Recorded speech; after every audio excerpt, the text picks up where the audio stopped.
الحمد لله وكفى وسلام على عباده الذين اصطفى أما بعد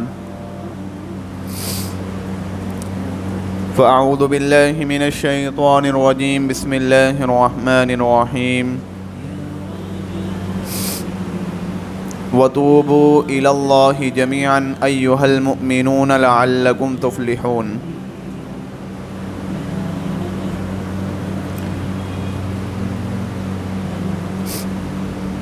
الحدیث من احدث فی امرنا هذا ما لیس منہ فہو رد.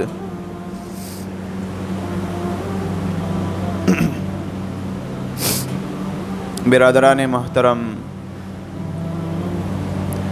و برادران عزیز، اس سے پہلے یہ بیان ہوا کہ بہت سارے گناہ یہ اللہ اور بندے کے درمیان میں آ کر بندے کو اللہ سے دور کر دیتے ہیں. بہت ساری باتیں، بہت ساری چیزیں ایسی ہوتی ہیں جس سے اللہ اور بندے کے درمیان حجاب آ جاتا ہے، یعنی پردے پڑ جایا کرتے ہیں. اب اس کے بارے میں بھی بتایا کتنے پردے پڑتے ہیں. تو علماء نے لکھا العجب الاشر بین العبد و بین اللہ، کہ بندے اور اللہ کے درمیان 10 پردے آ جاتے ہیں. اب ان 10 پردوں میں سے، ان 10 حجابوں میں سے ایک حجاب کا بیان گزر چکا کہ پہلا حجاب الجہل باللہ، کہ اللہ کی ذات سے بندے کا تعارف ہی ٹھیک نہ ہو، کہ بندے کو اللہ کے بارے میں کوئی علم نہ ہو، اس کی صفات کے بارے میں کوئی علم نہ ہو، کہ اللہ تواب بھی ہے، اللہ غفار ہیں، اللہ رزاق ہیں، اللہ حنان ہیں، اللہ منان ہیں، یعنی اللہ کی صفات کے بارے میں بندہ جہالت میں ہو.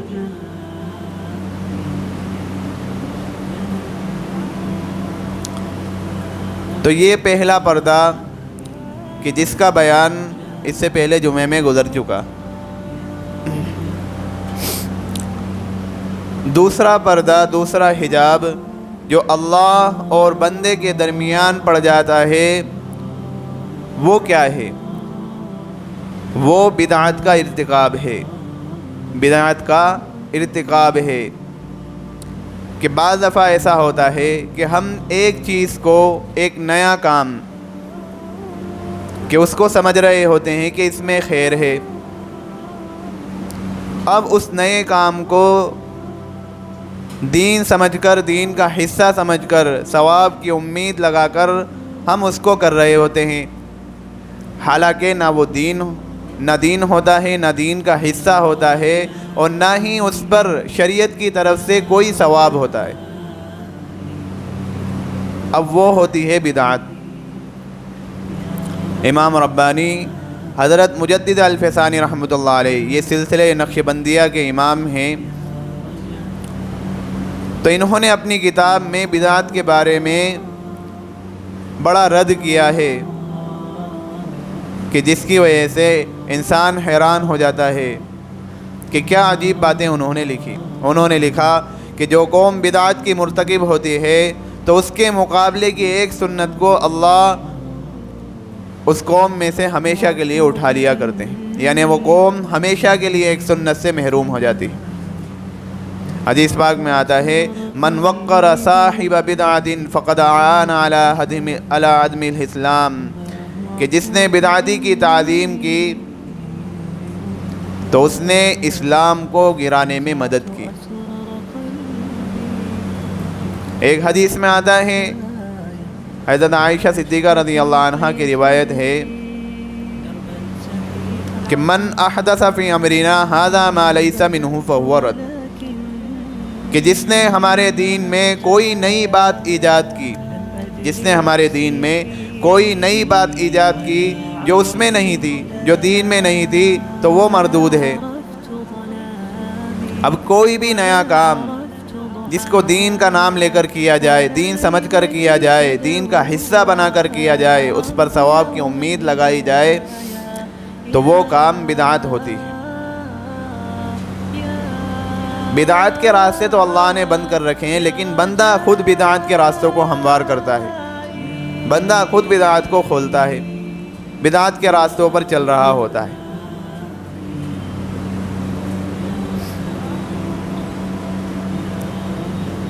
اور بدعات کے بارے میں جو شیطان ہوتا ہے، وہ شیطان بھی بڑے اچھے اچھے خیالات ڈالتا ہے۔ شیطان نے انسان سے، بندے سے بڑے بڑے گناہ کرائے، اس نے بندے سے جھوٹ بلایا، اس نے بندے سے غیبت کروائی، اس نے بندے سے زنا کروایا، اس نے چغلی کرائی، بڑے بڑے گناہ کرائے، بڑے بڑے گناہ میں اس کو ملوث کر دیا۔ لیکن شیطان نے دیکھا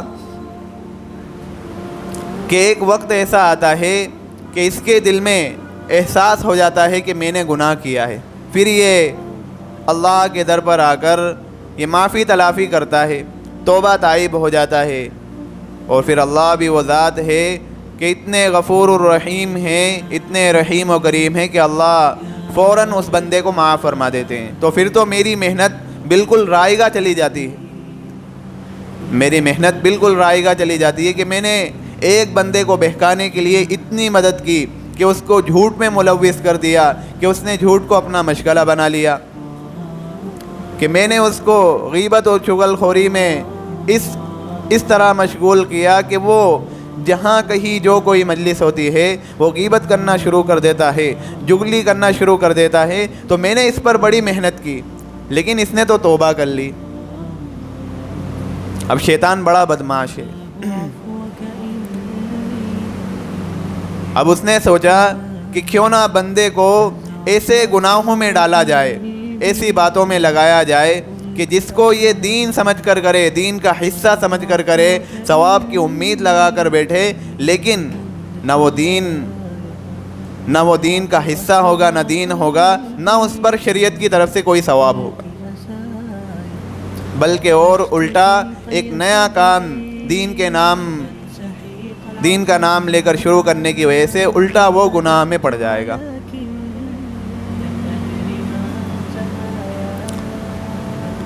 کہ نبی اکرم صلی اللہ علیہ وسلم نے نماز جنازہ کا ایک طریقہ سکھایا کہ میت کو دفنانے سے پہلے آپ صلی اللہ علیہ وسلم نے نماز جنازہ کی شکل ہمیں بتائی، نماز جنازہ کی تعلیم دی کہ اس میں کیا کیا پڑھا جاتا ہے۔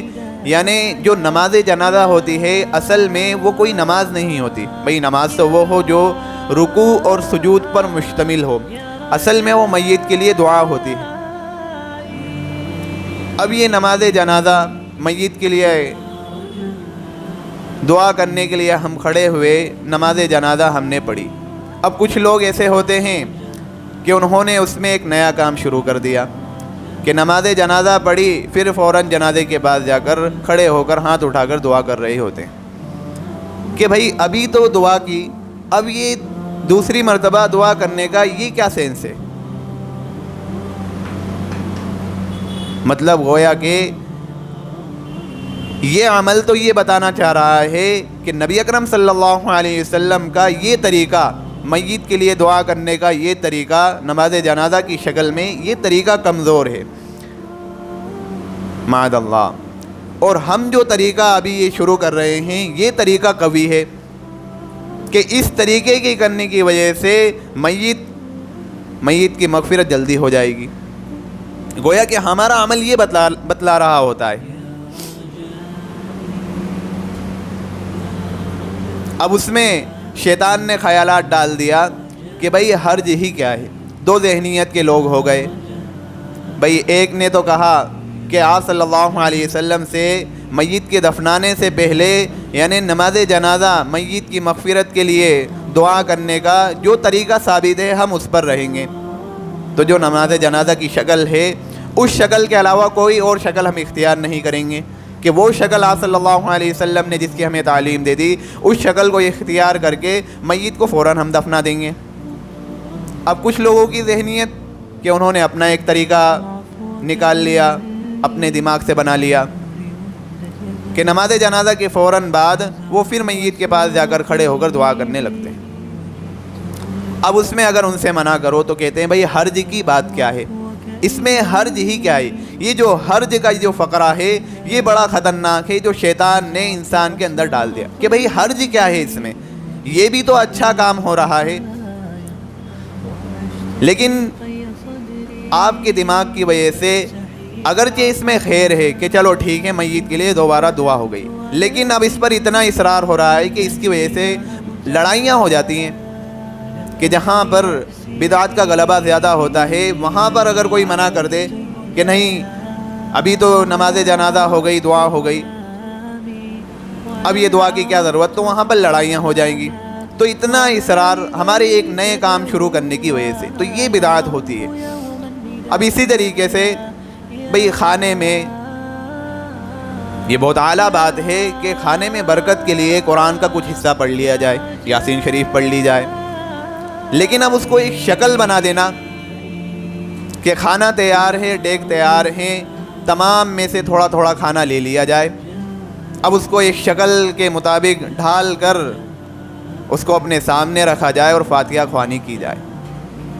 یہ شکل بھی بندے نے خود اپنے دماغ سے نکالی۔ اب اس پر بھی اتنا اصرار ہو رہا ہے کہ جہاں پر بدعت کا غلبہ زیادہ ہوگا وہاں پر کوئی منع کر دے کہ بھئی یہ کیا کر رہے ہو، تو پھر وہ ملامت کا شکار ہو جائے گا، اس پر لعن طعن شروع ہو جائے گی۔ تو یہ بدعت کا ارتکاب، اس سے بندے کو بچنا بہت ضروری ہے۔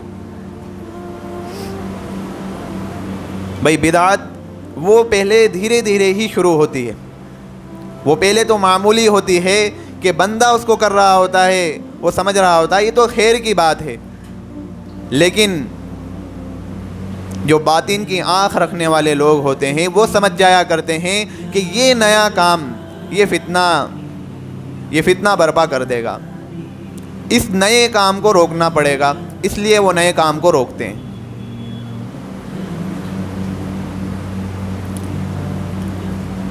اسی طریقے سے ایک اور آپ مثال کو سمجھیں کہ زمانے جاہلیت میں ایک مرد اور عورت تھے، عورت کا نام نائلہ تھا، مرد کا نام مسا تھا۔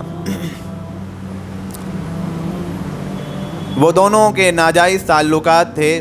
اب وہ طواف کرنے کے لیے آئے تو بیت اللہ شریف کے اندر ہی مشغول ہو گئے، اللہ کا غضب ہوا تو پتھر کے بن گئے۔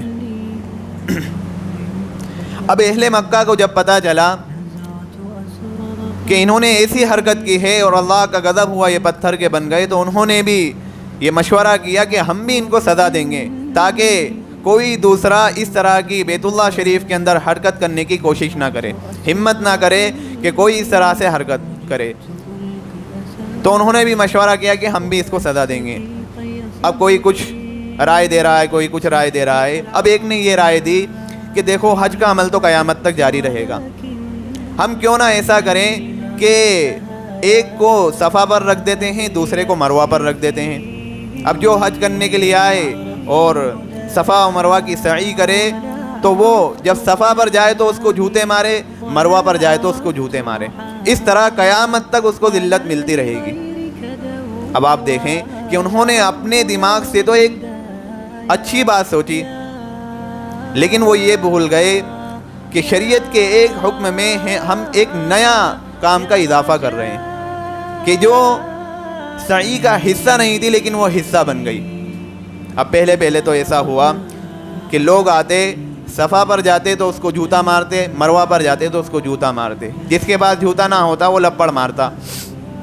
اب اس سے اگلی جو نسل آئی اس نے یہ سمجھا کہ اصل تو ہے اس کو ہاتھ لگانا۔ اب صفا پر جاتے تو اس کو ہاتھ لگاتے، مروہ پر جاتے تو اس کو ہاتھ لگاتے، اور پھر انہوں نے یہ بھی سمجھ لیا کہ صفا و مروہ کی سعی اس وقت تک کامل نہیں ہوگی جب تک کہ ان کو ہاتھ نہ لگا لیا جائے۔ اب یہ نیا کام یہاں تک پہنچ گیا، یعنی صفا و مروہ کی سعی کو اس وقت تک کامل نہ سمجھا جا رہا ہے جب تک کہ اس کو ہاتھ نہ لگایا جا رہا ہے۔ اب اس سے اگلی والی اولادیں آئیں، اس سے اگلی نسل آئی، تو انہوں نے کہا کہ بھئی یہ جو ہاتھ لگایا جاتا ہے یہ برکت کے لیے ہاتھ لگایا جاتا ہے۔ اب وہ صفا پر جاتے تو ادھر ہاتھ لگاتے ادھر ہاتھ لگاتے، مروہ پر جاتے تو اس کو ادھر ہاتھ لگاتے ادھر ہاتھ لگاتے. اور جو اور ضعیف الاعتقاد لوگ تھے تو انہوں نے اپنے عقیدے کا اور مظاہرہ کیا تو انہوں نے اس کو اور چومنا شروع کر دیا. صفا پر جاتے تو اس کو ہاتھ لگاتے چومتے، مروہ پر جاتے تو اس کو ہاتھ لگاتے چومتے. نبی اکرم صلی اللہ علیہ وسلم جب دنیا میں تشریف لائے تو مشرکین کا یہ حال تھا کہ صفا پر جاتے تو اس کو سجدہ کرتے، مروہ پر جاتے تو اس کو سجدہ کرتے. ایک بدعت اس نے کتنی خطرناک شکل اختیار کر لی. تو بدعت ہوتی ہی ایسی ہے کہ شروع میں وہ اچھی معلوم ہوتی ہے، معمولی سی ہوتی ہے، ہم سمجھ رہے ہوتے ہیں کہ یہ تو اچھی بات ہے، لیکن پھر آنے والی نسلوں کو سمجھ نہیں آ رہا ہوتا کہ ہم جو یہ کام کر رہے ہیں وہ تو اور دین سمجھ کر رہی ہوتی ہے کہ یہ دین کا حصہ ہے اور اس پر ثواب کی امید لگائے بیٹھی ہوتی. اور جو بھی نیا کام دین کے نام پر شروع کیا جاتا ہے عزیز بھائیوں، اس پر توبہ کی توفیق بھی نہیں ہوتی، توبہ کی بالکل توفیق نہیں ہوتی، توبہ کی طرف دھیان ہی نہیں جاتا کہ مجھے اس سے توبہ بھی کرنا چاہیے. یہ شیطان کی ایک چال ہے، یہ شیطان نے بندوں کو اس پر لگا دیا. کہ آپ محرم الحرام کے 10 دنوں کو دیکھیں گے کہ 10 دنوں میں جو حضرت حسن اور حسین رضی اللہ عنہما کے نام پر یہ جو بدعت کی جاتی ہے، یہ بدعت بھی آج نئی شکلیں اختیار کر گئی. آپ دیکھیں کہ جہاں پر بھئی تاجیوں کا رواج ہوتا ہے تو وہاں پر تاجیوں سے، یہ تاجیہ سے منت مانی جا رہی ہے، دعائیں کی جا رہی ہیں. اب ہمارے یہاں اس علاقوں میں یہ دلدل اور گھوڑے کا رواج ہے تو یہاں پر ان سے منت مانی جا رہی ہے اور یہاں پر ان سے دعائیں کی جا رہی ہیں. تو یہ بھی ایک نیا کام ہے کہ بھئی حضرت حسین رضی اللہ عنہ کی شہادت کے بعد ان کے بعد کس نے یہ طریقہ اختیار کیا؟ یہ تو بہت سالوں کے بعد ضعیف الاعتقاد لوگوں نے اپنی عقل سے یہ سمجھ لیا کہ اس طریقے سے اگر ہم یہ کام کریں گے تو اس پر ہمیں ثواب ملے گا. حالانکہ شریعت کی طرف سے کوئی ثواب نہیں، لیکن انہوں نے اپنی عقل سے یہ سمجھ لیا کہ ہمیں اس پر ثواب ملے گا.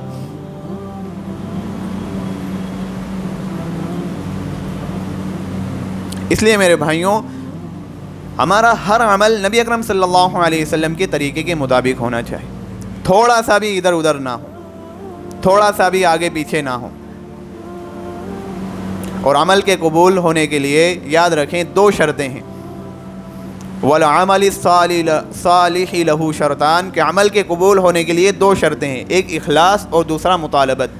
اخلاص کہ جو بھی نیک عمل کیا جائے وہ اللہ کی رضا کے لیے کیا جائے، اخلاص کے ساتھ کیا جائے، اس میں ریاکاری نہ ہو، اس میں دکھاوا نہ ہو، اس میں یہ بات نہ ہو کہ ہمارے اس کام کرنے کی وجہ سے ہمیں واہ واہ ملے گی. دوسری چیز ہے مطالبت. مطالبت کیا ہے؟ کہ جو کام بھی کریں وہ عین سنت کے مطابق ہو.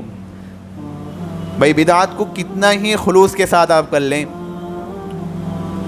کتنا ہی خلوص اس میں اخلاص کے ساتھ آپ بدعات کے کام کو کر لیں، وہ اللہ کے ہاں قبول نہیں ہو رہے. الیہ یصعد الکلم الطیب والعمل الصالح یرفعہ. پاکیزہ کلام جو اچھا کلام ہوتا ہے وہ اللہ ہی کی طرف اٹھتا ہے، یعنی اللہ ہی کی طرف اٹھتا ہے، وہ اللہ ہی کی طرف قبول ہوتا ہے. اب بدعت کیونکہ یہ نیک اعمال عمل صالح کے زمرے میں نہیں آتی، اس لیے یہ سیئہ ہوتی ہے، اس لیے یہ بری ہوتی ہے. اور میں آپ کو اور بتاؤں کہ بدعت اور سنت کا ایک بڑا فرق یہ ہے کہ جو سنت ہوتی ہے وہ آفاقی ہوتی ہے. آفاقی اس کو انگریزی میں کہتے ہیں یونیورسل، کہ دنیا میں آپ جہاں کہیں بھی چلے جائیں کہ جو سنت ہوگی وہ سنت ہوگی. لیکن بدعت جو ہوگی وہ علاقائی ہوگی، علاقے کے اعتبار سے بدعت بدلتی ہیں. جیسے میں نے ابھی کہا کہ جہاں پر تاجیے کا رواج ہوگا تو وہاں پر لوگ تاجیے سے منت مانگ رہے ہیں، اس سے دعائیں کر رہے ہیں. یہ بدعت دھیرے دھیرے اسی طریقے سے یعنی اپنا اور زیادہ رنگ لے لیتی ہے. اب ہمارے یہاں پر یہ دلدل اور گھوڑے کا رواج ہے تو یہاں پر منتیں مانی جا رہی ہیں، ضعیف الاعتقاد لوگ آ رہے ہیں، دعائیں ہو رہی ہیں، اتنے اعتقاد کے گرے ہوئے کہ قل هو اللہ احد، اللہ ایک ہے. اب یہاں پر تو اللہ کے ساتھ شریک بنا دیا کہ نہیں، اللہ تو کئی ہیں. یہ تو غیروں کا تصور تھا، یہ غیروں کا تصور ہے کہ وہ کئی خدائیں بنایا کرتے تھے۔ وہ سفر میں جاتے تو اپنے ساتھ اپنا ہی ہاتھ سے بنایا ہوا ایک پتھر، ایک بت ان کے ساتھ ہوتا۔ اب اس سے اچھا اگر پتھر مل جایا کرتا تو اس کو پھینکتے، دوسرے کو اٹھا لیتے کہ یہ ہمارا بت ہے، یہ ہمارا خدا ہے۔ اللہ تبارک و تعالیٰ نے بالکل انسانوں کو بتا دیا قل هو اللہ احد، بھئی اللہ ایک ہے، اللہ الصمد، اللہ بے نیاز ہے، اللہ کو تمہاری کوئی ضرورت نہیں ہے، بھئی تمہیں اللہ کی ضرورت ہونا چاہیے۔ اس لیے میرے بھائیوں، بدعات کی بھی دو قسم، بدعات میں بھی ایک بدعت حسنہ ہوتی ہے، ایک بدعت سیئہ ہوتی ہے۔ سیئہ تو جو بری کہ جس کو شروع کر لیا جائے اور اس میں یہ دکھ رہا ہے کہ اس میں بگاڑ آئے گا، اس میں بگاڑ آنا ہی ہے۔ جیسے کہ نئی بدعتیں، بہت ساری بدعات ہیں کہ ابھی اگر شادی وغیرہ پر چلے جائیں تو کتنی بدعات اس میں ہم نے اختیار کر لی۔ محرم الحرام کے 10 دن تماشوں کے دن بنا لیے، وہ بھی ایک بدعت ہے، بڑی بدعت بن گئی۔ اور یہ بھی ایسی بدعت جو شرک کا طریقہ اختیار کر گئی کہ یہ بدعت اب بدعت نہیں بچی بلکہ وہ شرک ہو گئی۔ اس لیے میرے بھائیوں، بدعات سے بچنا بڑا ضروری ہے، کیونکہ جب اعمال ہمارے، ہم کتنے ہی نیک اعمال کیوں نہ کر لیں، کتنا ہی شب برات پر، رمضان المبارک میں، لیلۃ القدر میں ہم کھڑے ہو کر اللہ کی عبادت کیوں نہ کر لیں، لیکن اگر ہمارا عقیدہ فاسد ہوگا تو یہ اعمال قبول ہی نہیں ہوں گے۔ اس لیے میرے بھائیوں، اپنے عقیدے کو درست کرنے کے لیے کوئی بھی نیا کام، اب بدعت ایک حسنہ ہوتی ہے، جیسے اب بدعت حسنہ میں مدارس، جو آج مدارس کی شکلیں ہیں، یہ بھی بدعت حسنہ ہیں۔ مدارس کی تمام شکلیں کہ جس میں آج اس طریقے سے رہنے کا جو انتظام ہو رہا ہے اور وہیں پر رہ کر جو ایک پڑھائی کا نظام بنایا گیا، یہ بھی بدعت حسنہ ہے، لیکن یہ اچھی بدعت ہے۔ اسی طریقے سے خانقاہوں کا نظام، یہ بھی ایک بدعت ہے لیکن اچھی بدعت ہے کہ لوگ اس سے فائدہ حاصل کر رہے ہیں۔ اسی طریقے سے جماعت کہ جس میں ہم 3 دن 40 دن اور چلہ اور 4 مہینے جتنے جا رہے ہیں، یہ بھی ایک بدعت ہے لیکن یہ بدعت حسنہ ہے، یہ اچھی بدعت ہے کہ اس میں انسان کو فائدہ ہی ملنا ہے، اس میں بگاڑ نہیں آنا۔ جو بدعت سیئہ ہوگی اس میں انسان گمراہ ہو جائے گا۔